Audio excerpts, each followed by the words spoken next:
स्वतंत्रता दिवस पर हिंदू जागरण मंच जिला सरस्वती विहार विभाग केशवपुरम दिल्ली द्वारा अखंड भारत संकल्प दिवस व स्वतंत्रता दिवस समारोह रानीबाग के ग्रांड उत्सव बैंक्वेट हॉल में मनाया गया।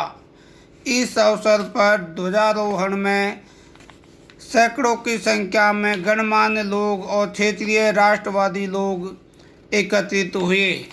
सभी ने वंदे मातरम, भारत माता की जय के नारों से क्षेत्र को गुंजायमान कर दिया।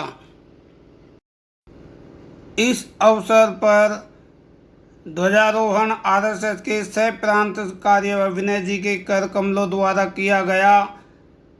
इनके अलावा हिंदू जागरण मंच के उपाध्यक्ष नागेंद्र जी, निधि प्रमुख जगपाल जी, कार्यक्रम अध्यक्ष सुरेश मित्तल जी, विभाग संयोजक महेंद्र जी, सह संयोजक डॉक्टर सुदर्शन जी, विजय मनोचा जी, कपिल जगोटा जी आदि ने सभी को संबोधित किया।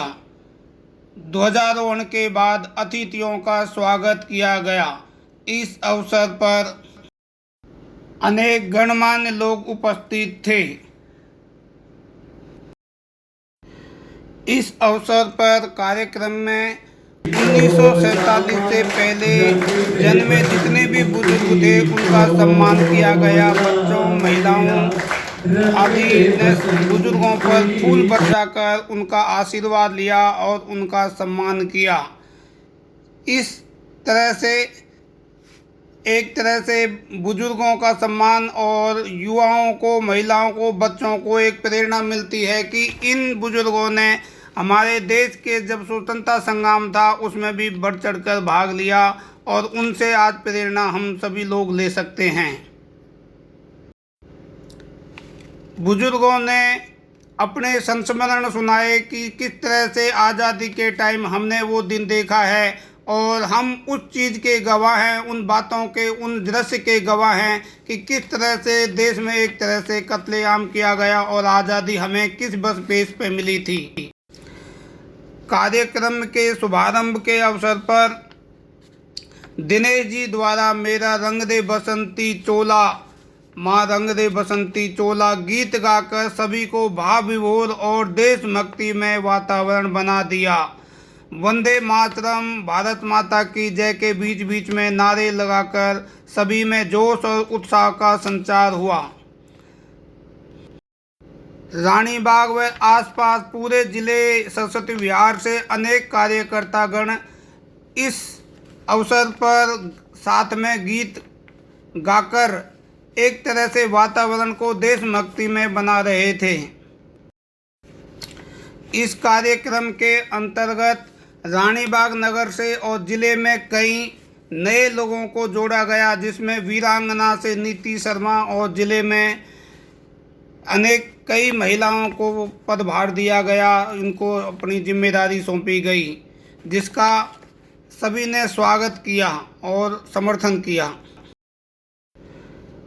कार्यक्रम को आगे बढ़ाते हुए विजय मनोचा जी ने अपने संबोधन में कहा कि ये कार्यक्रम की रूपरेखा कैसे बनी और किस तरह से हमने इसका आयोजन की रणनीति बनाई।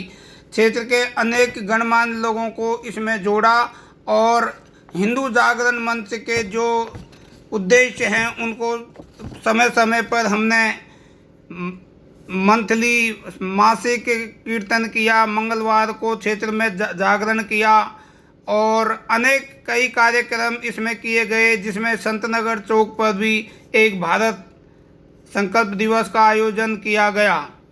इस तरह से क्षेत्र में हमने हिंदू जागरण मंच के कार्यक्रमों को और इसके उद्देश्यों को लेकर क्षेत्र में जन जागरण लगातार हम बीच में करते रहे। कोविड के टाइम पे भी हमने इस तरह की कई वेबिनार और ऑनलाइन सेमिनार से लोगों को जोड़े रखा और उसमें अनेक लोगों ने शिरकत की। कार्यक्रम में महिलाओं ने भी बढ़ चढ़कर भाग लिया। भारत माता की जय, भारत माता की जय, भारत माता की जय, वंदे मातरम, वंदे मातरम, वंदे मातरम। कार्यक्रम में कपिल जगोटा ने तुम वीर शिवा के वंशज हो गीत गाकर सभी को मन मोह लिया। तुम वीर शिवा के वंशज हो, फिर रोष तुम्हारा कहाँ गया। बोलो राणा की संतानों, बोलो राणा की संतानों, वह जोश तुम्हारा कहाँ गया। तुम वीर शिवा के वंशज हो। इस कार्यक्रम में क्षेत्र के गणमान्य लोगों ने भी अपने अपने विचार रखे, जिन्होंने आज़ादी के टाइम पर ये समय देखा और आज के वक्त में जो हो रहा है उस पर सभी को सचेत करके अपनी अपनी बात रखी। कार्यक्रम में विनय जी ने अपना संबोधन दिया। आश्वासन दिलाना चाहता हूं कि आज दुनिया को लगता होगा, हमारे में से भी अनेक लोगों को ऐसा लगता है कि हम दो तरफ से, तीन तरफ से और ऐसे मुस्लिम संप्रदाय के लोगों से, कई ईसाइयों से, कई विधर्मियों से घिर गए हैं।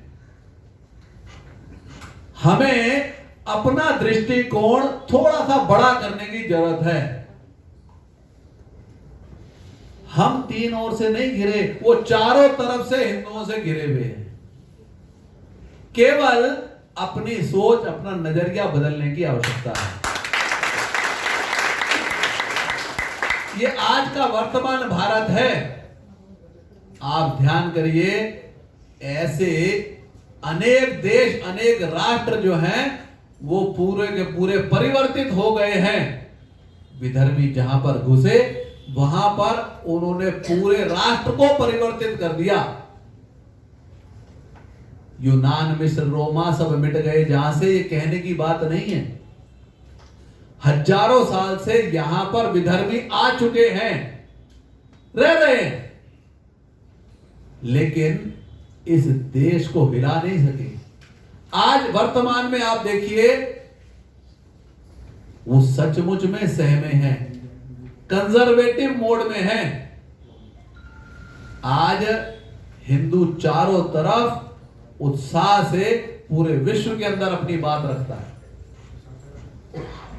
हम अगर टिके हैं तो अपने बलबूते टिके हैं। प्रधानमंत्री की बात उन्होंने कही थी, धारा 370 लगता नहीं था हटेगी। भगवान राम का मंदिर जिस भव्यता के साथ बनने की तैयारी हो रही है, ये भारत करवट बदल रहा है, हिंदू करवट बदल रहा है। हिंदू जागरण मंच के कार्यकर्ता उसमें भी अपना सहयोग ये करने के लिए तैयार हैं। आज का मैंने जैसे पहले बताया कि ये जो 75वां वर्ष है, ये अमृत महोत्सव का दिन है। कुछ लोग ये कहते हैं, उनके कंट्रीब्यूशन को हम भी नकारते नहीं कि दे दी हमें आजादी बिना खड़ग बिना क्या, बिना खड़ग और ढाल के आजादी मिली थी क्या? नहीं, बिल्कुल नहीं। उनका कंट्रीब्यूशन है। गरम दल और नरम दल ये तब भी थे, आज भी है, आगे भी रहेंगे। ये आज की बात का करें, सतयुग, त्रेता, द्वापर युग में भी जब धनुष तोड़ने की बात आई थी तो ध्यान में है ना, लक्ष्मण जी गरम दल में थे, राम जी नरम दल में थे। दोनों की आवश्यकता थी, दोनों का योगदान था। जहां पर जिस चीज की आवश्यकता होगी वहां पर वैसा व्यवहार करने के लिए हम सक्षम हैं, और जब जरूरत होगी तो करके दिखाने वाले लोग हैं। आज मैं प्रातःकाल एक भाषण जो प्रधानमंत्री जी का था, उसके अंदर भी उन्होंने उल्लेख किया कि सर्जिकल स्ट्राइक भी करने की जरूरत थी तो वो भी करी है, एयर स्ट्राइक करने की जरूरत थी तो वो भी करी है।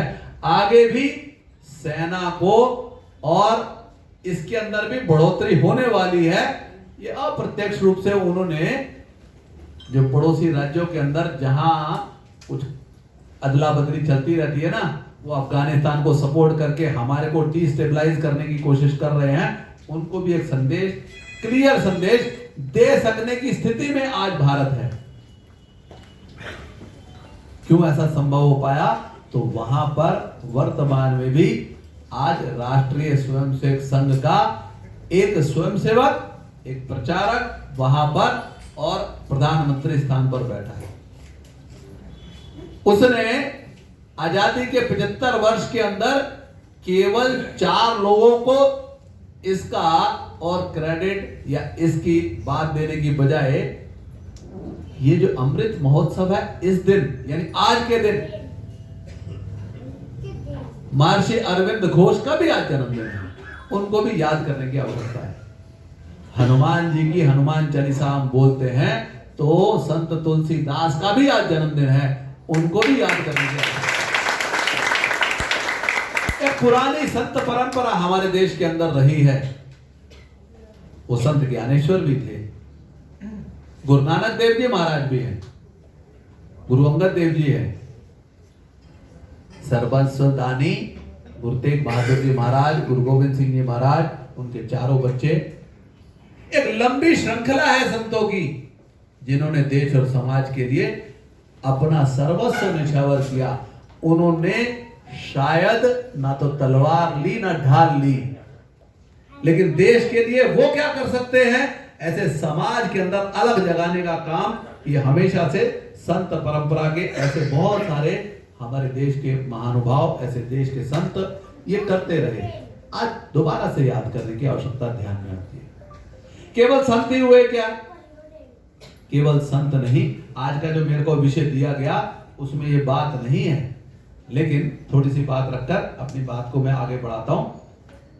वो क्रांतिकारी भी रहे, वो समाज सुधारक ईश्वर चंद्र विद्यासागर भी थे, राजा राम मोहन राय भी थे, जिनको आज याद करने की आवश्यकता है। 1857 ये पहला स्वाधीनता संग्राम, कुछ लोग बोलते हैं, हम में से भी अनेक लोग बोलते हैं, लेकिन क्या उससे पहले हमारे देश में स्वाधीनता के लिए कोई प्रयास नहीं हुए? ऐसा नहीं, प्रयास तो सतत चलते रहे और देश को परम वैभव पर लेकर जाने के उन प्रयासों में, जैसे गड्ढा खोदने के बाद 100 मीटर पर पानी निकलना है, तो जरूरी नहीं कि 99 मीटर के बाद जो 1 मीटर खोदेगा उसी का ही महत्व है। ठीक है कि उसको पानी मिला 1 मीटर खोदने पे ही, लेकिन वो जो 99 मीटर पहले किस किस ने भी खोदा है, जब तक वो 99 मीटर ना खोदा होता तो ये 1 मीटर खोदने से कुछ लाभ नहीं होने वाला है। इस बात को हमें हमेशा से याद रखने की आवश्यकता है। हमारे आज के वैज्ञानिक डॉक्टर एपीजे अब्दुल कलाम हो या उस समय के पुराने वैज्ञानिक भी हैं, उसमें डॉक्टर जगदीश चंद्र बसु भी है, डॉक्टर सीवी रमन भी, उन सब को भी एक बार याद करके उन्होंने हमारे देश के लिए क्या किया, इसकी आवश्यकता ध्यान में आती है। आज के युवा पीढ़ी को यह दोबारा से याद कराना पड़ेगा कि राम प्रसाद बिस्मिल ने क्या किया, भगत सिंह, चंद्रशेखर आजाद, ये तो ध्यान में ही है, अल्लूरी सीताराम राजू ने क्या किया, बिरसा मुंडा ने क्या किया। इस देश के लिए सब कुछ देने वाले ऐसे लोगों की श्रृंखला है, अपना सब कुछ समर्पण करने वालों के लिए आतुर ऐसे लोग हैं। बिल्कुल उसी प्रकार से जैसे भगवान हनुमान का हम नाम याद रखते हैं और हनुमान चालीसा में बोलते हैं, राम काज करिबे को आतुर। तो इस सारे के पीछे जो संगठन तंत्र है, उस संगठन तंत्र के पीछे की जो नींव है वो है कार्यकर्ता। आजादी ऐसे नहीं मिली थी, कुछ लोग कह रहे हैं कि चरखे से या सत्याग्रह से आजादी मिली थी। कितने लोगों ने कुर्बानी दी है, हम उनको भूल गए हैं, याद नहीं कर रहे हैं। ऐसा है जैसे हम कोई भवन का निर्माण करते हैं और उसकी जो नींव में जो ईंटें पत्थर लगते हैं वो दिखाई नहीं देते, लेकिन भवन तो उन्हीं के ऊपर खड़ा है, मजबूती तो वही दे रहे हैं, उसको वही संभाले खड़े हैं। उन लोगों ने, जिन लोगों ने बीके दत्त, राम प्रसाद बिस्मिल, जिनको लोग भूलते जा रहे हैं, रानी गाइडिलू, मतलब भिखाजी कामा, जिन ऐसे नाम हैं जिनको लोग, लाला हुकमचंद जैन, इस्फाकुल्ला खान, जिन्होंने, लेकिन कितनी त्रासदी झेली है हमारे लोगों ने जब ये बंटवारा हुआ, धर्म के आधार पर बंटवारा हुआ और विधर्मी यहां रह गए। कुछ लोगों ने अपनी आकांक्षा, अपनी पद की गरिमा बनाए रखने के लिए उन लोगों को यहाँ रखा और ये तक कहा गया कि ये यहाँ से जाएंगे तो मेरी लाश पर से जाएंगे। हालांकि उन लोगों की मेहनत, कुर्बानी है, आजादी में योगदान है, लेकिन आज देश उनको झेल रहा है। ये हमारे लिए एक बड़ी कठिन परिस्थिति का काम है। जो कुछ समय ऐसा आया था कि लोग ये कहने लग गए थे कि मेरे जैसे गाली दे लो, मुझे गधा कह दो, लेकिन हिंदू ना कहो। आज स्वामी विवेकानंद जी के शब्द याद करो। उन्होंने कहा था कि गर्व से कहो हम हिंदू हैं। उन्होंने कहा उठो, जागो और डटे रहो। जब तक अपने लक्ष्य को प्राप्त ना कर लो, आप आराम से ना बैठो। तो हमारा सबका फर्ज ये है कि हम अपने तन से, मन से, धन से हम संगठन के साथ जुड़ें और तभी ये संगठन आगे बढ़ेगा, हम काम कर पाएंगे। लोग कहते हैं मोदी ने क्या किया, ये क्या किया, ये क्या। अरे हम अपने अंदर भी तो झांक के देखें, हमने क्या किया है, हमारा कितना योगदान है। आज सभी कहते हैं कि देश में छत्रपति शिवाजी हो, महाराणा प्रताप हो, सुभाष चंद्र बोस हो, लेकिन कहते हैं हमारे घर ना हो, दूसरे के घर में हो जाए, हमारा घर ना बिगड़े। अरे पहले हम तो देखें हम कितना उसमें योगदान कर रहे हैं। भारत माता की जय। मंचासीन अधिकारीगण एवं सभी बंधुओं, आप सभी का यहाँ आने के लिए बहुत बहुत धन्यवाद और इस प्रोग्राम को सफल बनाने के लिए आप सबको बहुत बहुत बधाई है।